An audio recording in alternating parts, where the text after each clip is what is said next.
There we go. Things have gone okay. Few hiccups, but there always is. There's no doubt about it. And fitting sheets is definitely not the easiest job in the world. You've just got to take your time with them. And the only thing I know about, people say, what's the secret to fitting them, Chris? No two are the same. I've never had two react the same. It's, you know, the shape of the wagon or whatever it might be, I don't know. But the one thing, well, there's two things here, and you should be able to see them, I suppose. What we use to put the weatherboard back on is brass screws and cups, little dab of grease. And because the sheet is a serviceable thing, you know, i.e. it has to be changed every now and then, it's so much easier for the next person that comes along and to undo the weatherboards and put them back on if they can see the screws and if they've got a bit of grease on them. So have a look inside here as well. You might as well look at the inside of this wagon as well. It's got a lovely little thing.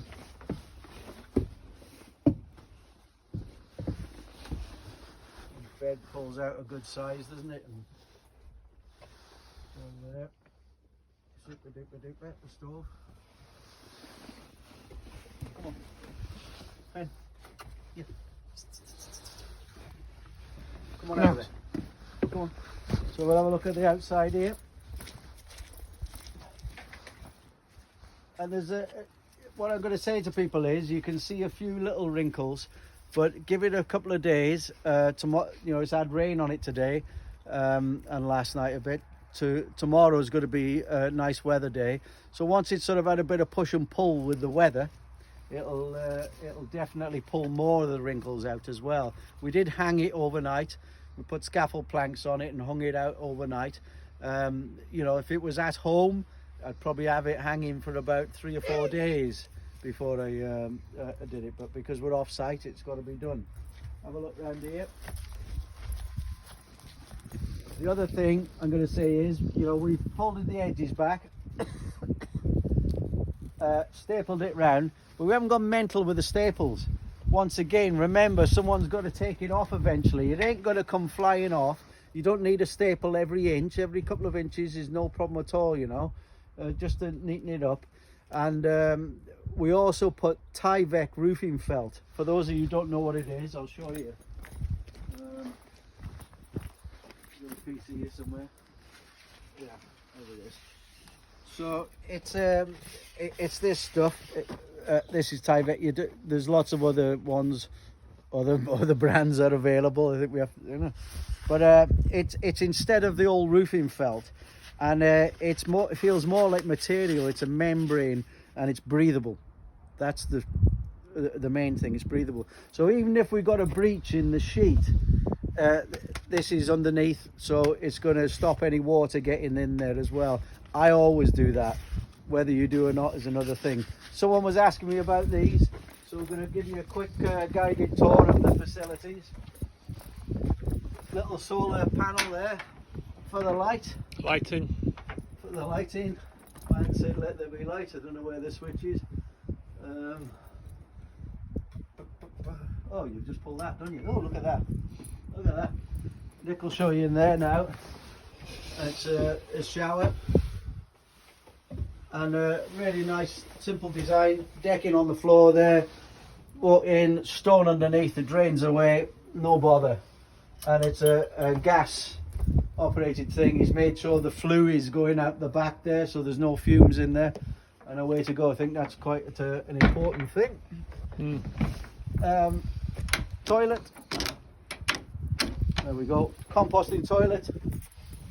And you know, most people, when you mention the word composting toilets, all they can think of is joss sticks and caftans, you know, sort of hippie type stuff and whatever. I was going to say dreadlocks, but I know Nick's standing better than next to going me. behind a tree, Chris. Better than going behind a tree, whatever.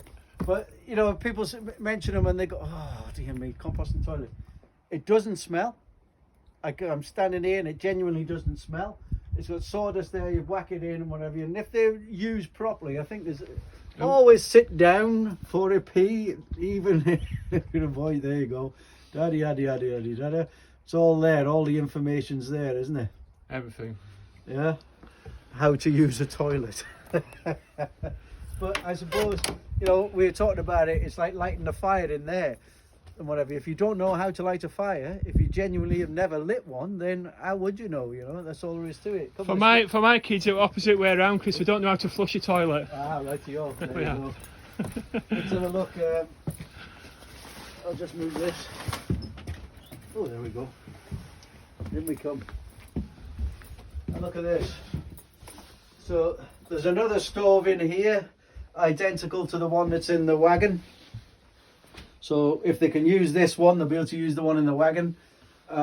Little kitchen here, gas hob, sink, and just enough, isn't it? Just enough, yeah. Once again, it's all solar powered. Brilliant.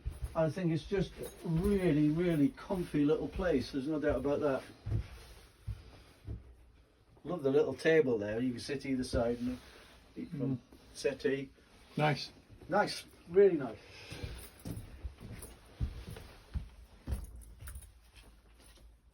So we can now officially close the door on this little project.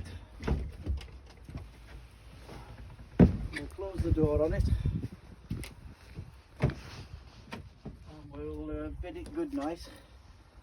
But what I'm going to say is, people always ask me when it's about, you know, when they have these wagons as glamping sites or whatever. I think this is like the poster boy sort of ideal. This is how you want it, and set up where it doesn't matter what the weather is, people are still going to have a nice holiday and enjoy themselves. So hopefully that covers it. Somebody asked me about whether the toilets and everything are for sale. I don't know. I haven't seen Jamie, so I don't know. But I'm sure there'll be some sort of website for them. If not, have a word with Nick. He'll probably build you one or whatever. It's the sort of thing he does really well. Have a great day, everybody. And just because it's a little bit drizzly doesn't mean to say you can... Oh, actually make the most of the weather. Tomorrow's going to be nice. Next week it's going to get cold. We're going to see a bit of winter. Be productive.